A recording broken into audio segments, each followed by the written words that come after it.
يا أهلا بيكم. النهاردة هنخش في قلب المصانع وخطوط الإنتاج عشان نحل لغز من أكتر الألغاز اللي بتحير أي حد شغال في الصناعة. ليه الحساسات أو السنسورات بتقف فجأة؟ والأهم، هنكتشف حل بسيط وعبقري لأغلب المشاكل دي. يلا بينا. تخيلوا معايا المشهد ده.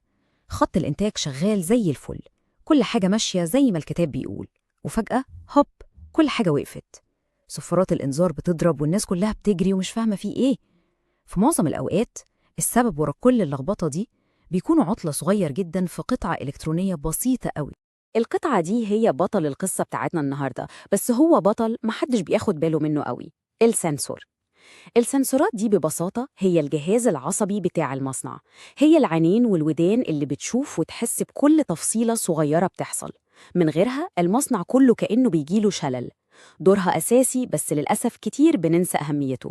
طيب، هي ليه مهمة للدرجة دي؟ لأنها بتعمل وظائف ممكن تبان بسيطة، لكنها في الحقيقة هي اللي ممشية كل حاجة. يعني هي اللي بتتحكم في عد المنتجات عشان نتأكد إن العدد مظبوط، وهي اللي بتحدد مكان كل قطعة بدقة متناهية. وطبعاً الأهم من كل ده، هي اللي بتضمن أمان العمال والمعدات. فتخيلوا بقى لو خلل بسيط حصل في أي وظيفة من دول، خط إنتاج بحاله ممكن يقف. وبما إننا بنحقق في قضية أعطال مفاجأة، يبقى لازم نحدد المشتبه فيهم الأساسيين. في عالم أعطال السنسورات في 4 أنواع، هما اللي غالباً بيكونوا السبب في معظم المشاكل. يلا بينا نفتح ملف كل واحد فيهم ونشوف إيه حكايته بالظبط. أول مشتبه بيه معانا هو الفوتوسنسور أو الحساس الضوئي.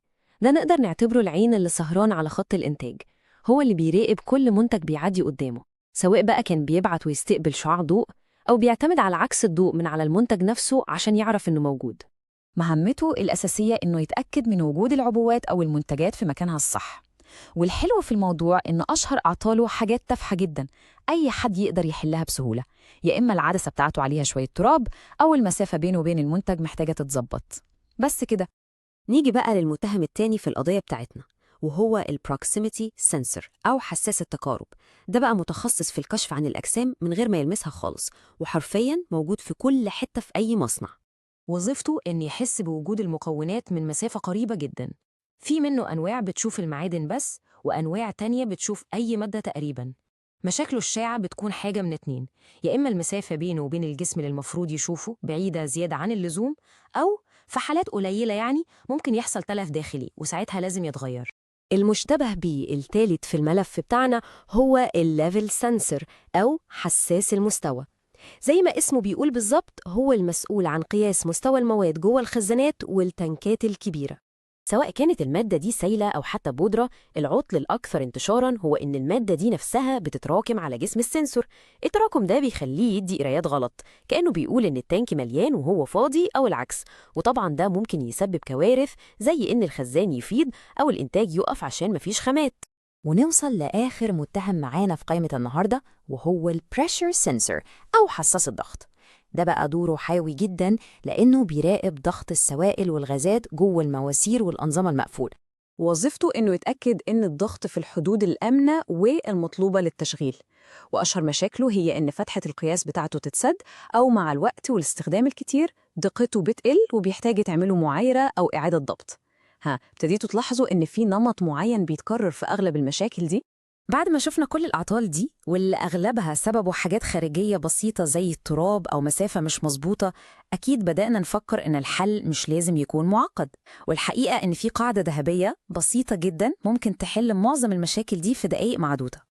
طيب، بعد ما فتحنا ملفات المتهمين الأربعة وشفنا إن معظم جرائمهم بسيطة جداً، تفتكروا إيه أسرع وأذكى حل ممكن نبدأ بيه قبل ما نفكر حتى نكلم فريق الصيانة ونشتري قطعة جديدة؟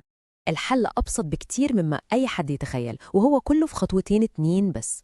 أولاً، التنظيف. بمنتهى البساطة نمسك السنسور وننظف سطحه كويس جداً من أي تراب أو أي حاجة متراكمة عليه.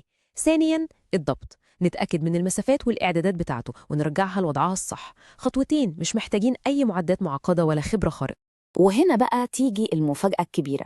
تصدقوا إن الخطوتين البسيطتين دول بيحلوا 60% من كل أعطال السنسورات؟ أيوة، 60%. يعني أكتر من نص المشاكل اللي بتوقف خطوط إنتاج بحالها وممكن تكلف ألوفات. حلها كان مجرد شوية نظافة وضبط بسيط.